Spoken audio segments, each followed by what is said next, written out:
Agora com o WhatsApp, todo mundo recebe milhares de mensagens, figuras, imagens e por aí vai.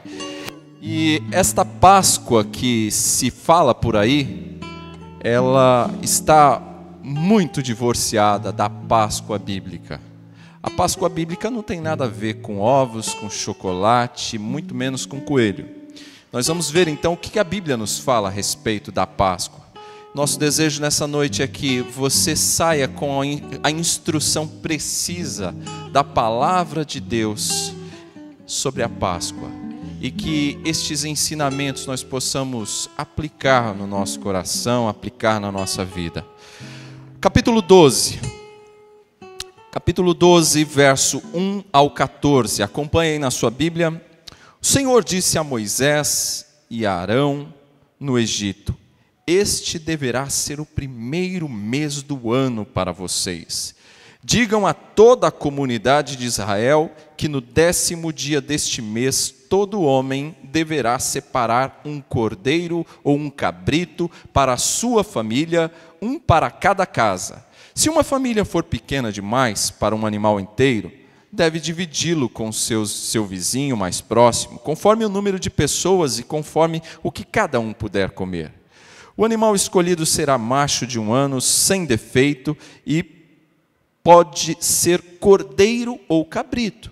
Guardem-no até o 14º dia do mês, quando toda a comunidade de Israel irá sacrificá-lo ao pôr do sol.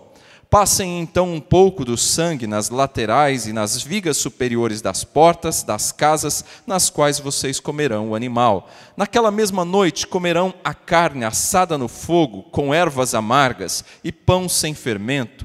Não comam a carne crua, nem cozida em água, mas assada no fogo, cabeça, pernas e vísceras. Não deixem sobrar nada até pela manhã. Caso isso aconteça, queimem o que restar. Ao comerem, estejam prontos para sair. Cinto no lugar, sandálias nos pés e cajado na mão. Comam apressadamente. Esta é a Páscoa do Senhor. Naquela mesma noite passarei pelo Egito e matarei todos os primogênitos, tanto os dos homens como dos animais, e executarei juízo sobre todos os deuses do Egito. Eu sou o Senhor.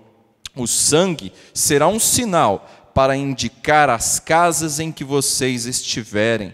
Quando eu vir o sangue, passarei adiante. A praga de destruição não os atingirá quando eu ferir o Egito. Este dia será um memorial que vocês e todos os seus descendentes celebrarão como festa ao Senhor. Celebrem-no como decreto perpétuo. Até aí.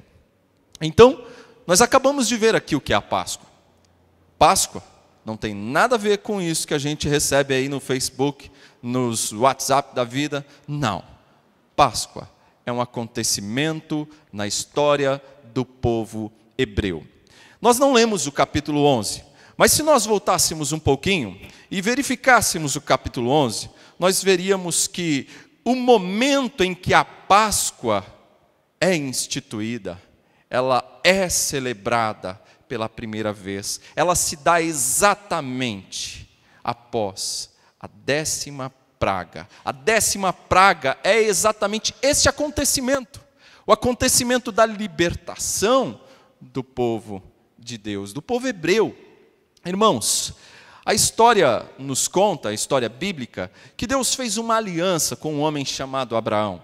E em Abraão, Deus abençoaria povos, nações. Deus estava fazendo uma aliança não só com Abraão, mas com sua descendência. E Deus disse que seria numerosa.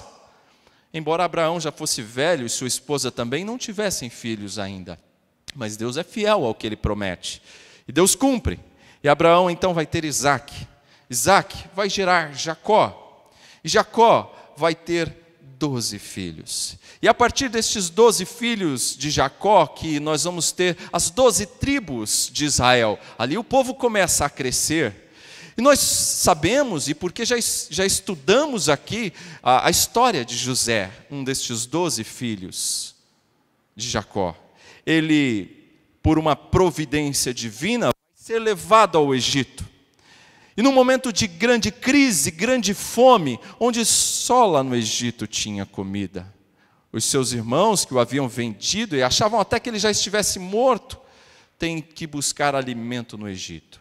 E ao buscar alimento no Egito, pela providência divina mais uma vez, toda a sua família vai ser sustentada por José.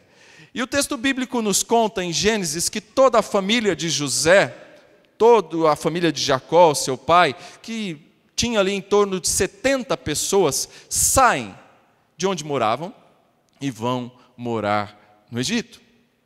Acontece que naquele período o faraó era muito simpático a José. E aí deu para eles uma terra, um lugar bom ali na região de Gósen, mas acontece que logo que José morre, e outro faraó surge, aquele novo faraó não é tão simpático assim àquele povo hebreu que estava na região de Gósen. E aí então ele começa a olhar para aquele povo com muita preocupação, porque aquele povo que era só 70, agora está se multiplicando, e é um povo extremamente numeroso. A promessa de Deus estava se cumprindo. Aquele povo começa a crescer demais, e aquilo deixa o faraó com uma pulga atrás da orelha. Preciso fazer alguma coisa, porque este povo daqui a pouco, se insurgirem contra nós, são capazes de tomar a nossa terra e tudo que possuímos. Neste contexto, então, Deus levanta um homem chamado Moisés, tirado do próprio palácio ali de Faraó, onde ele havia sido criado. Moisés vai ser usado por Deus para retirar este povo do Egito. Este povo estava sendo escravizado, como disse, aquele novo faraó já não era mais simpático aos hebreus, e estava maltratando, escravizando, esfolando o povo hebreu. Moisés, indignado com isso, ele então vai tirar este povo do Egito, conforme Deus havia colocado no seu coração. Era o seu próprio povo. Eles viveram ali no Egito 430 anos, diz o texto bíblico. Se você continuar lendo, você vai ver essa informação no verso 40, do mesmo capítulo 12. Foram 430 anos no Egito. Deus então, assim que levanta Moisés vai trazer ali, usado por Deus, algumas pragas. E na 10ª praga, que era a morte dos primogênitos, é ali então que vai ser instituída a Páscoa. No dia que o anjo da morte passasse, ele visitaria todas as casas e morreria todo primogênito, não só das pessoas, mas dos animais também. A destruição seria terrível naquele dia, era a última, a praga final. Depois daquela, o povo sairia, o povo seria liberto. E a instrução dada ao povo de Deus é de que eles deveriam separar um cabrito ou um cordeiro, derramar o seu sangue numa bacia, pegar um hisopo, uma espécie de esponja, uma planta que funcionava como uma esponja, e passar nos umbrais, nos batentes da porta, para que ali então, vendo o sangue, o anjo da morte passasse por sobre esta casa e fosse até outra. Este passar por sobre significa Páscoa, passar sobre. Daí então surge o termo e a festa e a celebração da Páscoa. Vejam, meus irmãos, vamos verificar então as lições que nós temos neste texto, olhando versículo por versículo, do que significa e quais as lições que nós temos do real sentido, do verdadeiro significado da Páscoa. O primeiro versículo e o segundo diz assim: o Senhor disse a Moisés e a Arão no Egito: este deverá ser o primeiro mês do ano para vocês. Este mês, que ele diz agora que será o primeiro, era algo em torno de março a abril, o mês de Nissan, também chamado de Abib, não tem nada a ver com o carro, tá? Com a montadora. O mês de Nissan, também chamado de Abib, por volta de março a abril. Não era o primeiro mês, mas Deus estava dizendo a Moisés: este agora será o primeiro mês para vocês. A Páscoa iria marcar o início de um novo calendário. Um novo calendário estava sendo instituído por Deus naquele instante para o seu povo. Aquele era o início da libertação. Por isso que Páscoa é para nós a celebração de um recomeço. Páscoa é para nós a celebração da nova vida. Este dia marcava o início de um calendário para o povo de Deus, o início do ano para eles. Ali começaria o ano, a partir da saída do povo do Egito para a terra que Deus havia prometido, terra de Canaã, terra que mana leite e mel. Aquele dia marcava o início de um novo calendário, de uma nova vida, de uma nova era que se iniciava para o povo de Deus, começando a partir da Páscoa. Então, Páscoa, irmãos, significa libertação, significa o início de uma nova vida. Para nós, hoje, Páscoa significa que nós estávamos também escravizados, assim como o povo do Egito. Assim como o povo hebreu estava escravo, nós também estávamos escravizados no pecado. A Bíblia nos conta que em Efésios, Paulo escrevendo à igreja de Éfeso, estávamos mortos em nossos delitos e pecados, mas Deus nos deu vida através do seu Filho. Como foi dito por João, o Cordeiro de Deus que tira o pecado do mundo. Esta é a nossa Páscoa. Isso significa que em Cristo nós temos um recomeço. Em Cristo nós temos nova vida. É uma nova era, é um recomeço, é uma nova vida que se inicia. Isto é a nossa Páscoa. Não tem nada a ver com chocolate, não tem nada a ver com coelho, mas tem a ver com o Cordeiro de Deus, que nos trouxe vida quando estávamos mortos. Para nós, então, irmãos, Páscoa é símbolo de uma nova vida. As coisas velhas já se passaram, diz Paulo, eis que tudo se fez novo e nós temos que viver segundo essa nova vida. Isso é Páscoa. O nosso calendário foi alterado. O nosso calendário agora é outro. É por isso que quando eu digo, os irmãos riem, eu só tenho 19 anos. Sim, porque foi quando Cristo me deu uma nova vida. E é a partir daí que eu começo a contar, porque tudo se fez novo. Eis que Cristo deu nova vida e agora mudou o meu calendário, mudou o seu calendário. E é a partir daí que nós contamos, porque o que você fez no passado, os seus pecados, Cristo já morreu por eles. O Cordeiro de Deus já os apagou, já os limpou, já os perdoou. Isso é Páscoa, irmãos. Nosso calendário foi alterado. Fomos salvos por Cristo para andar em novidade de vida. O nosso tema deste ano é transformação. Nós fomos salvos por Cristo para viver segundo esta mente nova, essa mente transformada, essa mente renovada pelo poder de Cristo e do seu Santo Espírito. Isso é Páscoa. Essa é a nossa Páscoa. O verso 3 e 4 nos traz mais informações sobre esta Páscoa. Ele diz aqui: digam a toda a comunidade de Israel que no 10º dia deste mês, todo homem deverá separar um cordeiro ou um cabrito para a sua família, um para cada casa. Se uma família for pequena demais para um animal inteiro, deve dividi-lo com seu vizinho mais próximo, conforme o número de pessoas e conforme o que cada um puder comer. Versos 3 e 4 nos conta que se uma família fosse pequena, ela deveria se juntar com outra. Um cordeiro dava para no mínimo 10 pessoas. Eu sei que nós temos aqui alguns irmãos que são mais calibrados na mesa, né? Mas mesmo assim, mesmo para esses que comiam demais, um cordeiro dava para pelo menos 10 pessoas. Para uma casa que tivesse pelo menos 10 pessoas. As famílias naquela época eram muito numerosas. Até hoje, na região do Oriente Médio, as famílias são muito numerosas. Naquela época, mais ainda.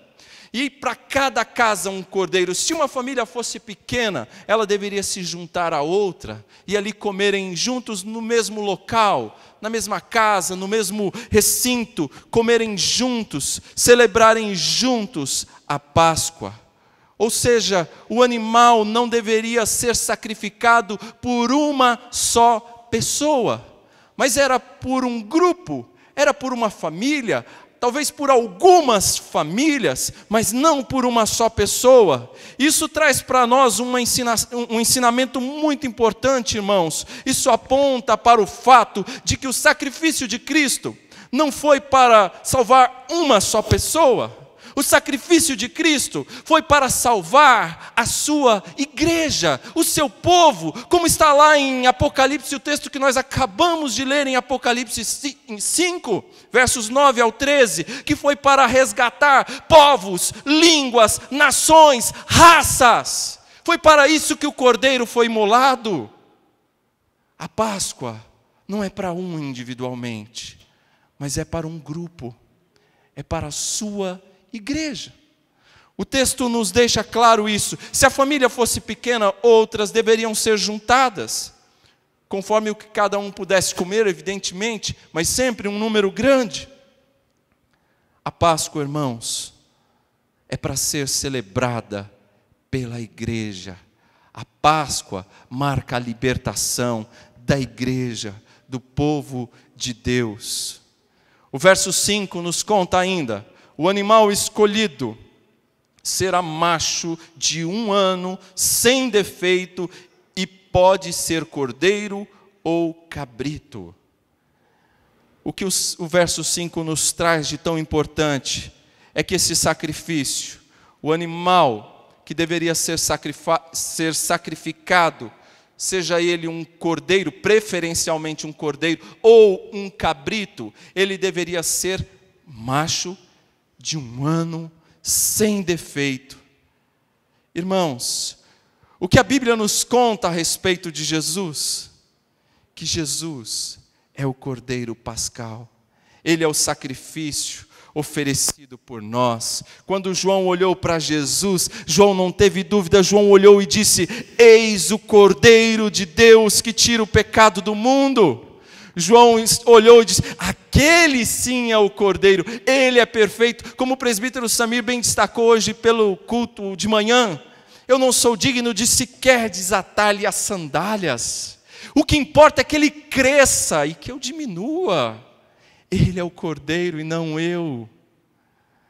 Ele é o Cordeiro sem defeito, é o Cordeiro perfeito, é o Cordeiro santo, sem pecado.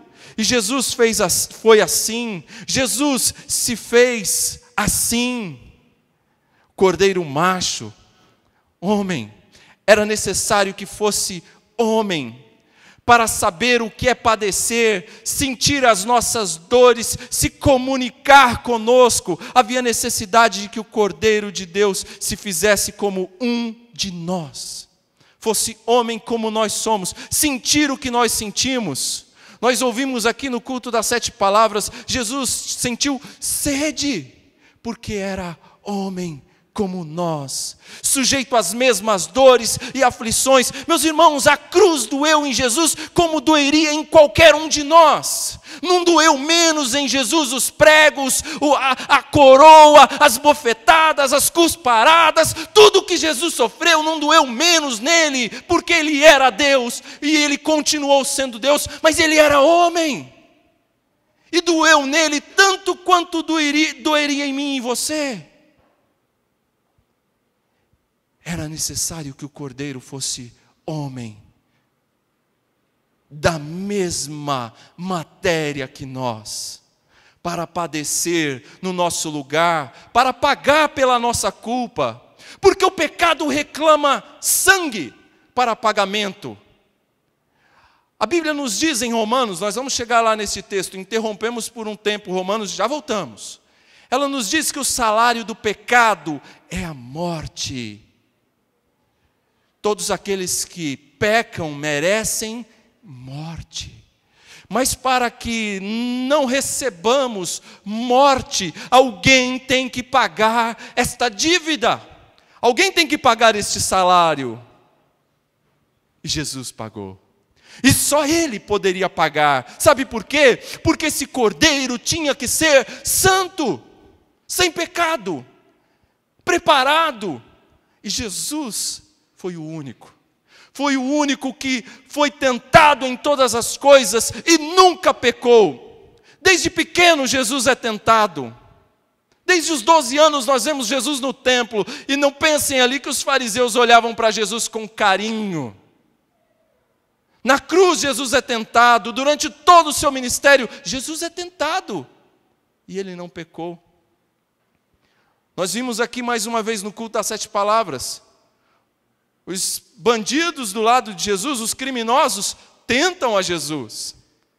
Mas Jesus em momento algum cedeu. Ah, pastor, mas é fácil. Ele foi tentado pelo diabo também. E não cedeu. Jesus era o único que poderia pagar a culpa em nosso lugar. Porque Ele é o Cordeiro perfeito de Deus. Sem defeito. Nenhum defeito, nenhum pecado havia nele. Por isso, Ele pôde então suprir o nosso lugar, morrer por nós pecadores. Eu não poderia, ainda que quisesse morrer por qualquer um de vocês, meus irmãos, porque não seria suficiente, não seria o bastante para pagar a tua culpa. Porque eu também sou pecador, sou igualmente pecador. Preciso igualmente de um Redentor. E por isso, também não serviria. Portanto, só Cristo poderia fazer isso. Aquele que não conheceu o pecado, diz Romanos, e nós cantamos constantemente, Ele o fez pecado por nós. Deus o fez enfermar. Ele carregou sozinho toda a ira de Deus. E a sua face estava desfigurada, não havia nele beleza alguma. Verso 6 nos diz: guardem-no, o cordeiro, até o 14º dia do mês, quando toda a comunidade de Israel irá sacrificá-lo ao pôr do sol. O cordeiro devia ser guardado, preparado, justamente para que este cordeiro não se contaminasse, justamente para que esse cordeiro não quebrasse uma perna, por exemplo, para que ele servisse para o sacrifício. Assim também Cristo foi preservado durante os seus 33 anos de vida. Ele não pecou, ele foi guardado para o sacrifício. Jesus bem sabia qual era a hora, e eu disse isso aqui no culto das 7 palavras. Jesus sabia qual era a sua hora, e por diversas vezes ele vai dizer, ainda não é chegada a minha hora. Não se apresse, ainda não é chegada a minha hora. Jesus sabia qual era o seu momento, qual era a sua hora. Ele foi preparado por Deus para a crucificação. E o texto bíblico nos conta que havia um momento exato para isso. Aqui diz do pôr do sol. E nós sabemos que em que momento Cristo expirou. Em que momento Cristo deu a sua vida? Em que momento o sacrifício foi consumado? Em que momento Cristo disse, tetelestai? Na 9ª hora, às 3 horas da tarde, no fim do dia, para os hebreus. Foi exatamente conforme os propósitos divinos, conforme os decretos de Deus. Cristo cumpriu. Ele foi preparado para esta hora, e na hora exata, na hora planejada desde a fundação do mundo. Porque não pensem, irmãos, que a cruz foi um jeitinho brasileiro de remendar algo que deu errado. Não foi. Desde a fundação do mundo, quando nada ainda existia, Deus disse: haja cruz. E a cruz era esse momento, esse o momento. Isso é Páscoa, essa é a nossa Páscoa. Verso 7. Passem então um pouco do sangue nas laterais e nas vigas superiores das portas das casas, nas quais vocês comerão o animal. Naquela mesma noite, comerão a carne assada no fogo com ervas amargas e pão sem fermento.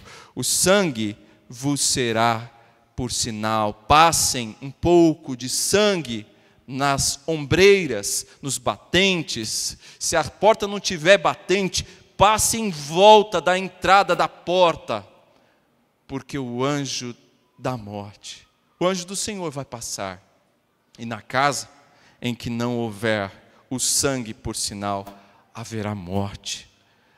A libertação e a vida, irmãos, seriam obtidas através do sangue do Cordeiro. Eu já disse que a vida no Antigo Testamento, ela é simbolizada pelo sangue. É até por conta disso que os judeus não comem o sangue, não permitem ter no seu alimento o sangue, porque o sangue representa vida. Por isso, quando o anjo passasse e não encontrasse ali sangue nos umbrais da porta, nos batentes, haveria morte. Mas na casa em que fosse encontrado sangue, significava que alguém já pagou por uma vida, alguém já morreu por aquela vida, por aquela família, alguém já deu a sua vida por eles, e ali não haveria necessidade mais de o anjo da morte executar o juízo, e ele passaria por sobre esta casa, e isso é Páscoa, ele passava por sobre. A Bíblia diz que onde há pecado, deve haver a morte para pagar, o sangue derramado para pagar. E Cristo fez exatamente isso, ao dar a sua vida em nosso lugar. Cristo derramou o seu sangue em nosso lugar.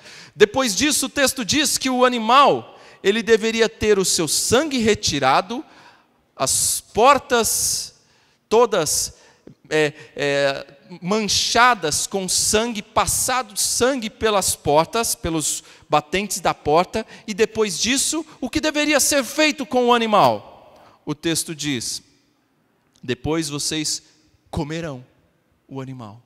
Ele deveria ser comido? E de que forma ele deveria ser comido? O verso 8 nos conta: naquela mesma noite, comerão a carne assada no fogo, com ervas amargas e pão sem fermento. Deveria ser comido com ervas amargas e pão sem fermento. O que isso nos ensina a respeito da nossa Páscoa? O que isso nos ensina? O que isso queria significar para o povo daquela época e quer significar para nós? O cordeiro, ele não era cozido, ele era assado. Assado, diz o texto, no fogo. Ele era queimado, a sua gordura era queimada no fogo. E alguns estudiosos vão dizer que o cordeiro não poderia ter nenhum osso quebrado. Ele tinha que ser escancarado, colocava-se um pau, uma espécie de espeto, de uma lateral, de uma pata a outra do cordeiro, e outra de ponta a ponta, para que ele pudesse ficar assim, escancarado no fogo, para que pudesse queimar por igual, e não uma parte torrasse e a outra ficasse crua. Assim o cordeiro deveria ser preparado. E o que isso nos conta a respeito de Cristo, irmãos? O que a Bíblia diz a respeito de Cristo? Já havia inclusive profecia a esse respeito, que dele nenhum osso seria quebrado. Lembram-se que quando olharam para ele e falaram: vamos quebrar a perna dele, o que era comum, se quebrar a perna daquele que estava sendo crucificado, para que ele morresse mais rápido. O que fizeram com Jesus? O que mesmo? Uma lança. Mas nenhum osso dele foi quebrado. E o que mais? E como é que ele morreu? De que forma? Assim. Foi assim que Cristo foi queimado pela ira de Deus. Foi assim que Jesus bradou: Deus meu, por que me desamparastes? Foi a dor mais aguda, mais lancinante que Cristo suportou. Foi ali, carregando os pecados de todos nós, que Ele suportou toda a ira de Deus pelo pecado do homem. Portanto, irmãos, a Páscoa é a melhor representação que nós temos do sacrifício de Cristo. É a melhor. E o texto não para por aí. Ele diz ainda que deveria ser comido também com alguns acessórios, alguns acompanhamentos, ervas amargas. E por que ervas amargas, irmãos? Para lembrar que no Egito a vida era boa? Não. Para lembrar que a vida no Egito era terrível, era amarga, era ruim, e não desejassem olhar para trás, não desejassem voltar para o Egito. Por isso eles deveriam comer ervas amargas, que é deixar aquele gosto ruim na boca, iam lembrar-se de como foi amarga, como foi ruim aquela vida, e não desejassem jamais voltar atrás. O que isso diz a nós, irmãos? O que isso nos ensina? A Páscoa serve para nós lembrarmos de onde Jesus nos tirou, do buraco que Ele te arrancou, do lamaçal que Ele te tirou, lá daquele botiquinho, lá daquele círculo de drogas, lá daquele lugar de alcoólicos, lá do lugar de viciados, lá daquele lugar de pessoas sem esperança, de pessoas mortas. Foi dali que Ele te tirou. E para que você não tenha mais saudade de lá, para que você lembre que aquela vida era amarga, que viver no mundo daquele jeito não vale a pena, e não queira mais voltar para o mundo. Ervas amargas. Você servia ao diabo, e ele fazia de você chiclete. E você então, ao comer ervas amargas, ao lembrar-se, quando participamos da ceia, nós lembramos de onde Cristo nos tirou, e não queremos mais voltar para lá. De jeito nenhum. Isso é no mínimo sensatez. Seria uma insensatez querer voltar para lá. O povo queria voltar para o Egito num dado momento da história, porque lá tinha cebolas. Terrível engano. Mas não eram só as ervas, tinha também o pão sem fermento. E o que significava este pão sem fermento? Era muito comum eles utilizarem um pão para poder fermentar, criar uma espécie de levedura, e este pão era depois misturado com, essa massa era depois misturada com as outras, e aí então toda a massa ficava levedada. Por isso que Jesus diz: tomem cuidado com o fermento dos fariseus, porque um pouquinho de fermento vai fermentar toda a massa. Então esse pão aqui deveria ser um pão sem fermento, um pão asmo.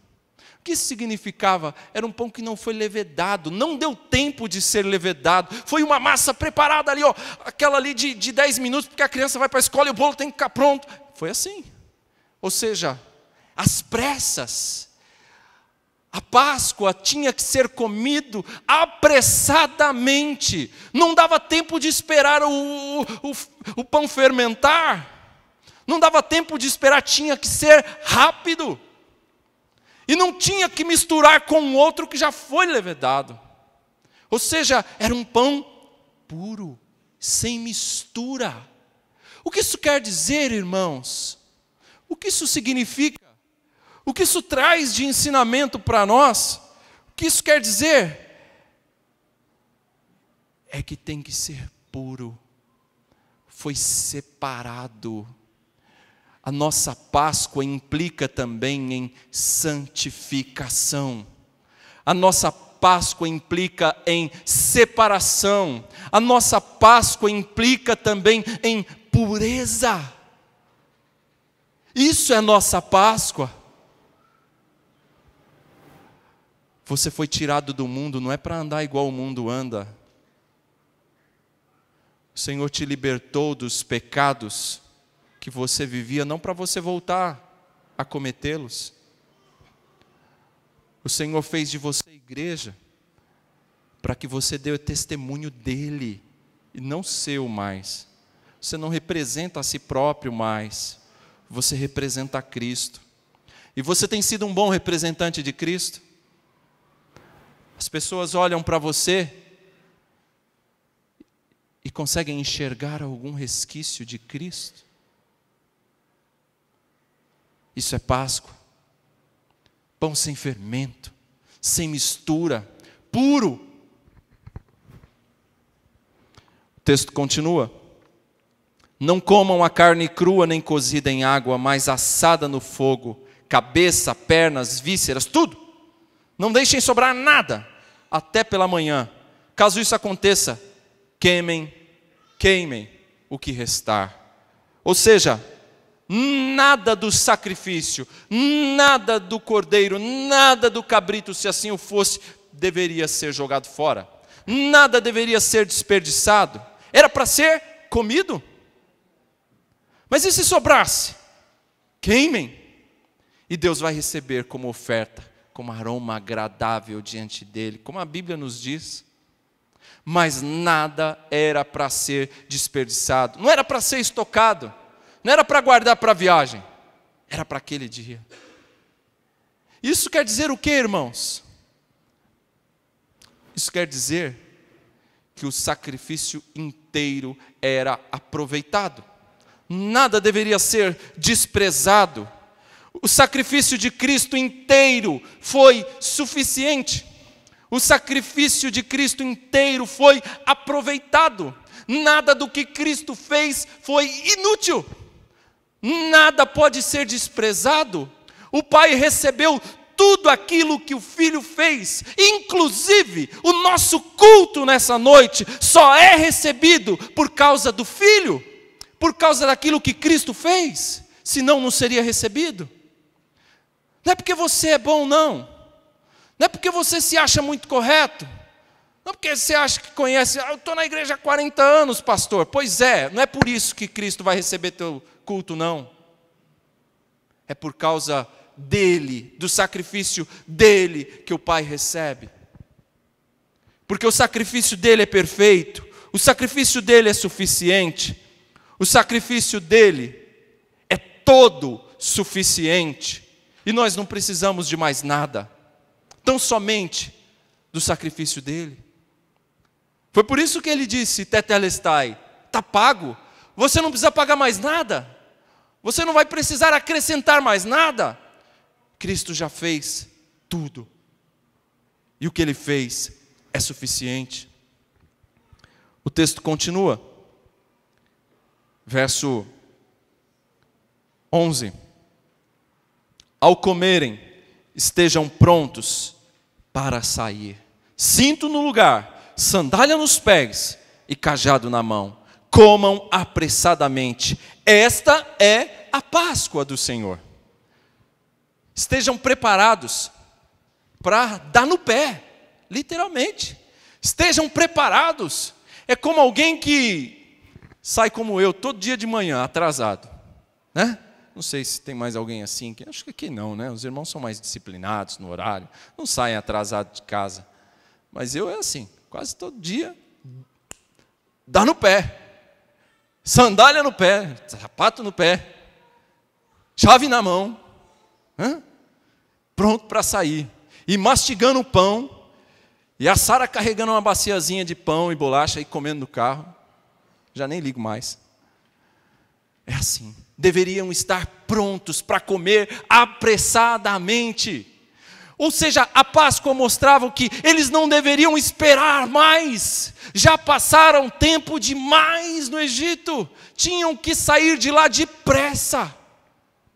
E o que isso ensina para nós? O que isso nos ensina sobre a nossa Páscoa? Porque essa Páscoa aqui era do povo hebreu daquela época. E sobre a nossa Páscoa, o que isso nos ensina? Que quando Cristo nos chama, é para vir depressa, não é para esperar. Não, Senhor, espera que eu vou enterrar ali um parente meu que morreu. Não serve. Jesus disse, esse não serve. Ah, Senhor, espera que eu preciso ir buscar algumas coisinhas em casa ali. Não serve. Quando Ele chama, é para vir depressa. Ele não vai ficar esperando indefinidamente, até você achar que é a hora. Quando Ele chama, é para vir depressa. Do jeito que você está. Do jeito que está. Vem. A Páscoa nos mostra isso. Eles deveriam estar prontos, comendo a Páscoa como se tivessem que sair a qualquer momento, para lembrar que foi assim, às pressas, que eles saíram do Egito. É como se Deus estivesse dizendo para nós, olha, você já passou tempo demais nesse Egito velho aí. Vem depressa. Vem depressa. Não espere mais não. Já foram 430 anos. Vem depressa. Verso 12. Naquela mesma noite passarei pelo Egito e matarei todos os primogênitos, tanto dos homens como dos animais, e executarei o juízo sobre todos os deuses do Egito. Eu sou o Senhor. Aquele dia, naquele dia não vai ter segunda chance não, irmãos. Essa teologia inclusivista, que não fala desse dia, não é a teologia bíblica. A teologia bíblica diz que naquele dia, na porta que não tiver o sangue, vai haver morte, vai haver juízo, vai haver condenação. Se não houver a marca do sangue do Cordeiro, vai haver morte, destruição. E não tem meio termo, não tem conversa.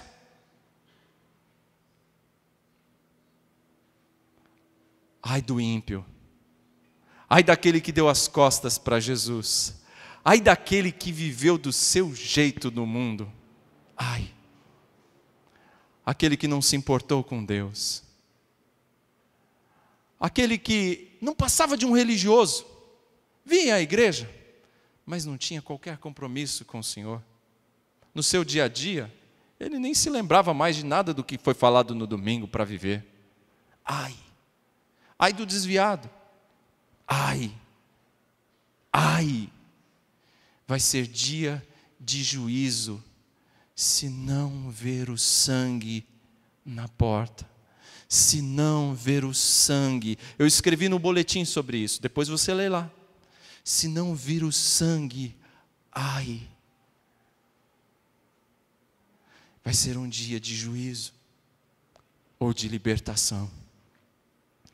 Ai dos que servem os seus próprios interesses, fazem de si o seu próprio Deus. Ai dos que servem os deuses pagãos do mundo, vão experimentar juízo neste dia.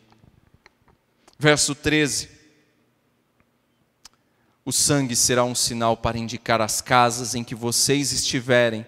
Quando eu vir o sangue, passarei adiante. A praga de destruição não os atingirá quando eu ferir o Egito. É a primeira aparição da palavra Pessah, que significa Páscoa. Quando eu vir, eu vou passar por cima, isso é Páscoa. Então Deus não vai matar o primogênito quando ele enxergar o sangue. Aquele seria um dia de separação daquele que é e daquele que não é de Deus. Daquele que serve ao Senhor e daquele que não serve ao Senhor. Aquele seria um dia em que Deus separaria os primogênitos dos egípcios, que morreriam, e os primogênitos do seu povo, que viveriam. Seria um dia terrível para os egípcios, mas seria um dia glorioso para o povo de Deus. A Páscoa é este dia glorioso de libertação para o povo de Deus. É esse dia em que o sangue será a marca, e só quem tem a marca, só quem tem este selo do Espírito Santo é que vai experimentar vida. Por sobre estes, o anjo passará por sobre. Serão poupados naquele dia. Receber uma nova vida, nova criatura. Seu calendário foi mudado. Verso 14, para encerrar. Este dia será um memorial que vocês e todos os seus descendentes celebrarão como festa ao Senhor. Celebrem-no como decreto perpétuo. Gosto muito desse capítulo, tem coisas boas ainda para serem faladas aqui. Mas deixa para a próxima Páscoa. O caráter educativo deste capítulo é algo fascinante. Deveria servir para ensinar os filhos quando eles perguntassem o que é isso, papai. Mas aqui ele nos diz que deve ser repetido perpetuamente, deve ser relembrado em todas as épocas. A Páscoa era um momento para lembrar a libertação, lembrar o dia em que eles foram resgatados, o dia do recomeço, o dia da nova vida. A Páscoa era esse dia. E nós, irmãos, nós participamos da ceia, participamos não só uma vez por ano, mas participamos nesta semana, participamos na semana, 2 semanas antes, nós participamos pelo menos uma vez por mês para relembrar o dia da nossa libertação, o dia do nosso resgate, o dia em que Cristo deu o seu corpo, deu o seu sangue, o dia em que Ele se deu em nosso favor. Essa é a nossa Páscoa. Jesus disse: fazei isso em memória de mim, quando da instituição da ceia. Essa é a nossa Páscoa. Fazemos isso para relembrar aquilo que Jesus fez por nós na cruz. Isso é a nossa Páscoa. Mas ainda tem gente pensando que Páscoa é chocolate, que Páscoa tem a ver com coelho, que Páscoa é um feriadão bom para viajar. Quantos não estão aí que nem lembram do significado deste dia, que nem se preocupam em celebrar esse dia? Esse é o dia de dar uma sargada lá na praia. Pois é. Mas lá na praia também tem igreja para celebrar a Páscoa, como o Senhor nos ensinou. Mas muitos não querem saber desta Páscoa. Muitos não querem mais saber desta Páscoa. Muitos querem só um feriado para descansar. Estamos muito cansados. E eu pergunto, por que não vem celebrar essa Páscoa com a gente? Por que não vem desfrutar dos benefícios da verdadeira Páscoa? Já passou tempo demais aí no Egito. Você já viveu tempo demais no Egito. Sai daí agora. Vem depressa. Vem desfrutar da Páscoa do Cordeiro de Deus. Vem depressa. Você já serviu o diabo tempo demais. Vem depressa. Não espere mais não. Não espere você acertar as suas coisas para vir. Jesus disse: vem do jeito que você está, eu quem vou acertar a tua vida. Você não é poderoso bastante para consertar a tua vida. Você não é poderoso bastante para mudar o teu caráter, para mudar o teu coração, para te dar um novo. Não, isso é alguém que está fora de você, que faz em você. Vem, depressa. Sai já do Egito. Abandone a vida de pecados. Abandone essa vida indisciplinada. Essa vida que o mundo dita como tem que ser. Abandone. E vem depressa para Cristo. Isso é Páscoa. Saia do Egito. Experimente a celebração da libertação. Experimente uma nova vida que Cristo te oferece Hoje, ao morrer na cruz, Cristo abriu uma porta maravilhosa para mim e para você, para que a gente não viva mais escravizado no pecado, mas que sejamos libertos por Ele. Amém? Vamos orar? Querido Deus, toca os nossos corações, Senhor. Incomoda o nosso coração, Senhor, para que não desejemos mais, Senhor, voltar para o Egito. Não, Senhor. Mas que priorizemos, Senhor, o Teu sacrifício, que andemos em novidade de vida, como o Senhor nos ensinou, que consagremos a nossa vida ao Senhor, porque foi para isso que o Senhor nos fez, para uma vida santa, que a nossa vida Te glorifique, Senhor, que o nosso testemunho Te glorifique, Senhor. Ó Deus bendito, quanto aos meus amigos que aqui estão nessa noite e que ainda não entregaram as suas vidas a Ti, toque também os seus corações, para que ouçam o Teu chamado nessa noite e saiam depressa, saiam já do Egito e venham, Senhor, celebrar contigo a Tua Páscoa. Que venham comer do pão, que venham beber do cálice, que venham experimentar a nova vida que Cristo dá de graça. Senhor, toque este coração, transforma-nos a cada um de nós, para que glorifiquemos a Ti, Senhor, e vivemos esta verdadeira Páscoa, essa verdadeira vida e libertação no sangue do Cordeiro de Deus.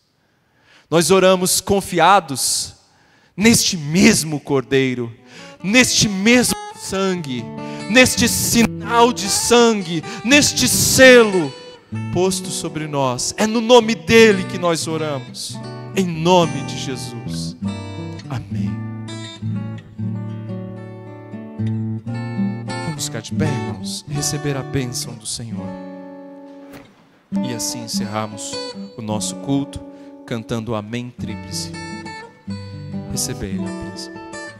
Que o amor de Deus, o nosso Pai, que a graça do seu Filho Jesus Cristo, o Cordeiro de Deus, que a consolação, a exortação e o ensino do Espírito Santo seja sobre todos vós, meus irmãos, e toda a igreja de Deus espalhada na face da terra, hoje e sempre. Amém.